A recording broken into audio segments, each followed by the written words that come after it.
Assalamualaikum warahmatullahi wabarakatuh. Kembali lagi di channel Remco Fadilah Jalani, channel yang membahas seputar dunia elektro dan juga dunia pemrograman. Jadi perkenalkan lagi, nama saya Remco Fadilah Jalani. NPM saya 24784024. Pada video kali ini kita akan belajar memahami dasar dalam membuat flowchart menggunakan namanya aplikasi Flowgarithm. Jadi kita yang pertama akan membahas mengenai pengertian itu sendiri dari flowchart. Di flowchart adalah diagram yang menggambarkan alur atau proses secara sistematis menggunakan simbol-simbol standar. Flowchart atau alir bagan adalah diagram yang menampilkan langkah-langkah dan keputusan untuk melakukan sebuah proses dari suatu program.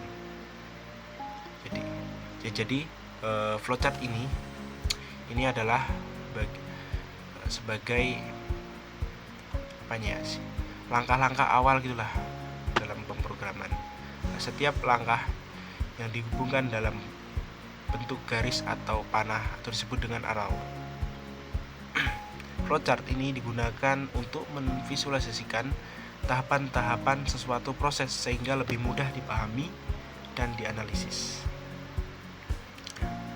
Lalu kita lanjut. Fungsi dari flowchart ini ada beberapa. Yang pertama, untuk mempermudah pemahaman proses. Yang kedua adalah menganalisis dan memecahkan sebuah masalah. Yang ketiga, mendokumentasikan proses dalam bentuk suatu proses secara sistematis dan mudah dipahami. Yang keempat, meningkatkan efisiensi dan komunikasi. Kita bahas simbol-simbol dari flowchart. Nah, ini ada beberapa simbol. Yang pertama ada simbol terminator, bentuknya lonjong seperti ini. Ya, ini merupakan sebuah awal atau akhir konsep prosedur. Ini berarti startnya dan endingnya kita pakai ini. Nah, yang kedua ada proses, bentuknya seperti ini, persegi, kotak bentuknya, persegi panjang tapi lebih persegi panjang. Ini sebagai prosesnya. Jadi setelah awal kita masukkan ke sini proses. Yang ketiga ada dokumen atau laporan berupa printout. Yang keempat ada decision, bentuknya seperti ketupat seperti ini. Ya, ini artinya adalah untuk keputusan atau subpoint garis yang terhubung dengan bentuk decision merujuk pada situasi yang berbeda sesuai keputusan yang digambarkan. Nah, ini. Yang kelima ada data. Ini bentuknya input atau output, contohnya adalah feedback dari pelanggan atau output desain baru. Nah, yang keenam ada bentuk lingkaran. Nah, ini on-pack reference connector, nah penghubung alur dalam halaman yang sama. Nah, ini jadi penghubung alurnya di halaman yang sama. Nah, ini ada bawahnya lagi off-pack reference yang ketujuh ini, atau off-pack connector. Ini penghubung alur dalam halaman tapi yang berbeda halamannya ya. Terus yang kedelapan ada flow, arah alur dalam konsep prosedur. Nah, ada lagi arrow sebenarnya ini untuk mengarahkan prosesnya. Jadi di bagian sini ada tanda panah ke bawah. Jadi dari awal terus ke proses, terus ada tanda panah lagi ke bawah seperti itu. Kita lanjut lagi. Tipe data dalam flowchart. Nah, ini kita perlu hafal nih tipe data ini. Ini sangat penting ini. Nah, yang pertama ada integer. Nah, integer ini untuk apa? Untuk memasukkan bilangan bulat. Nah, misalnya nilainya 10 dan minima dan seterusnya nih ada lagi. Yang kedua ada float. Nah, ini untuk memasukkan bilangan desimal. Nah, contoh kita memasukkan angka yang ada koma-koma ya, misal nilai mata uang atau IPK, nilai yang pokoknya yang bentuknya koma-koma desimal. Yang ketiga ada karakter, suatu karakter ya, masukkan karakter dalam flowchartnya. Yang keempat ada string, ini untuk memasukkan teks, misal halo, sebutkan nama Anda. Nah ini kita masukkan di sini untuk teksnya. Ini boolean untuk logika atau benar atau salahnya. Ini bisa masukkan npm, mungkin bisa juga kalau di boolean ini. Lanjut lagi kita bahas mengenai aplikasi logaritm. Nah, jadi siapa sih aplikasi logaritm itu? Jadi aplikasi ini adalah sebuah perangkat lunak yang digunakan untuk menjalankan menganalisis flowchart secara interaktif. Jadi aplikasi ini untuk menjalankan sebuah pemrograman. Bisa kita hubungkan ke hardware, misal kita bikin program melalui logaritm ini, terus kita inputkan ke alat yang mau kita buat. Nah, software ini dirancang untuk membantu pemula dalam memahami konsep pemrograman dengan cara visual sebelum menulis kode dalam bahasa pemrograman seperti Python, C++, dan JavaScript. Nah, seperti itu. Jadi ini aplikasi ini sebagai aplikasi dasar dalam kita memahami pemrograman seperti Python, C++, dan lainnya. Ini aplikasi dasarnya. Kita lanjut ya. Kita lanjut ke aplikasinya.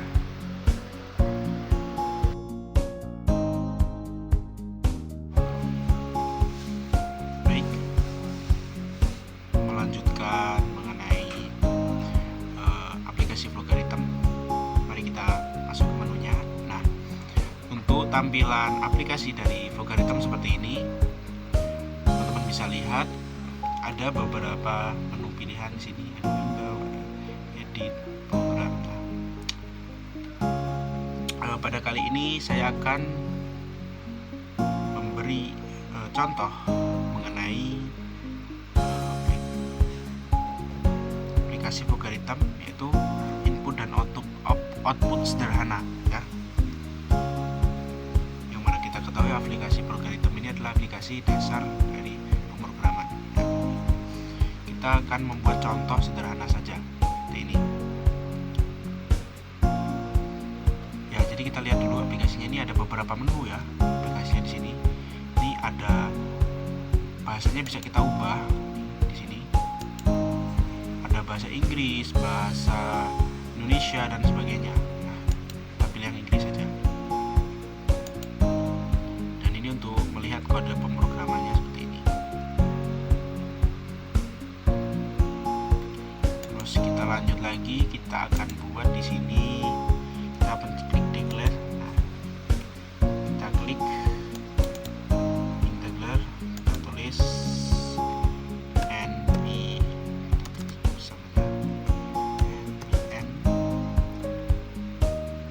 lalu oke. Nah, kemudian kita masukkan lagi apa yang kita masukkan, mungkin apa ya, string ini untuk jurusan,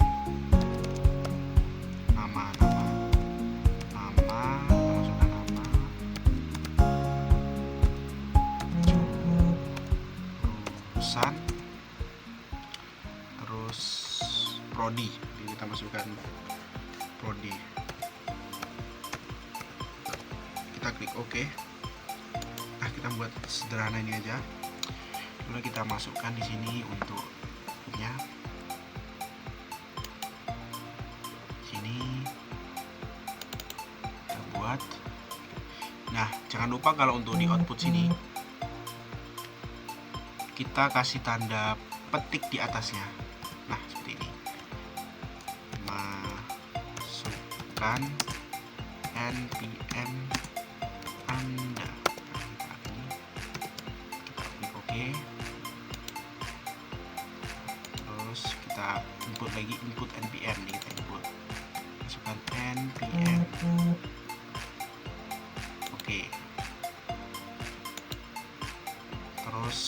masukkan lagi outputnya, tanya lagi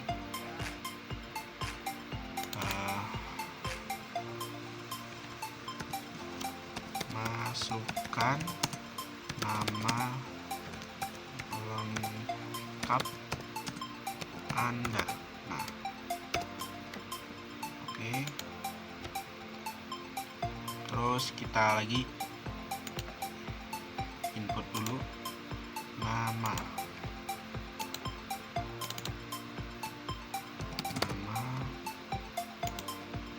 kita buat lagi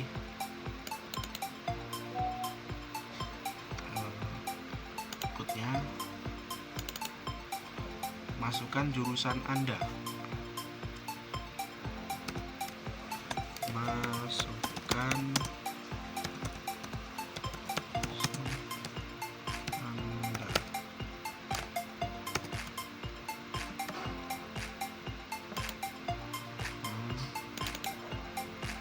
inputnya jurusan. Kita buat lagi di sini satu lagi inputnya, lagi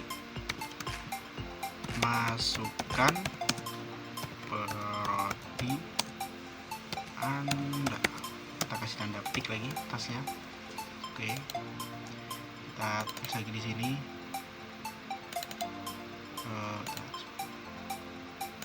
Ini outputnya kita tulis, oh salah nih, seharusnya bukan output,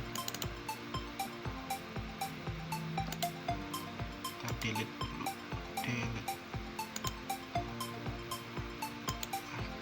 input,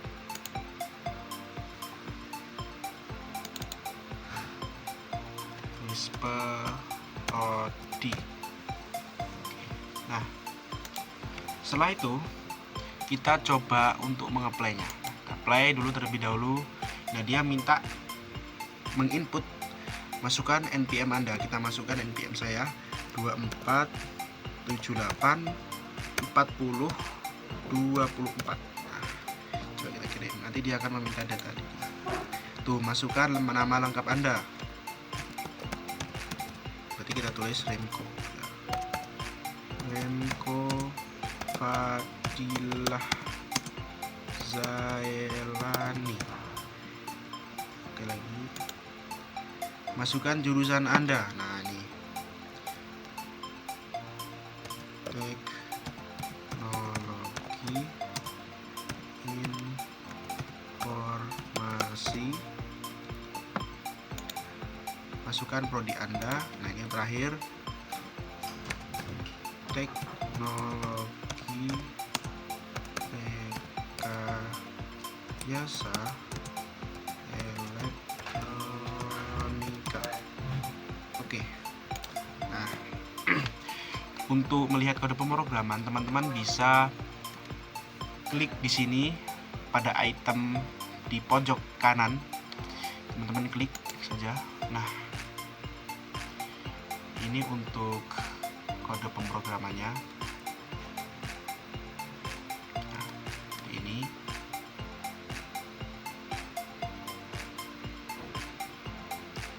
untuk kode pemrogramannya. Nah, ini bisa teman-teman rubah ya untuk kode pemrograman ini. Bisa C++, bisa nih contoh nih JavaScript. Nah, nih berubah ya untuk kode pemrograman. Kita pindah lagi ke nih apa ini. Nah, kita pindah lagi, tapi kita menggunakan C++ saja. Nah, ini untuk kode pemrogramannya, teman bisa lihat. Nah, ini untuk hasilnya tadi dia minta outputan, dia nginput, minta inputan kita. Jadi pada pembelajaran kali ini kita belajar mengenai konsep dasar ya, yaitu mengenai output dan input sederhana ya, seperti ini. Contohnya seperti ini di video ini ya. Teman-teman Kalau mau download aplikasinya bisa download di Google, bisa mempelajari juga ini. Nah ini untuk bagannya, tampilannya nih untuk awal, dan ini endnya, akhirnya. Nah, untuk fungsi teman-teman bisa hafalin fungsi integer sebagai apa, string untuk apa, dan lain sebagainya, boolean untuk apa. Nah ini mungkin sekian saja video saya. Jika ada salah kata saya mohon maaf. Wassalamualaikum warahmatullahi wabarakatuh.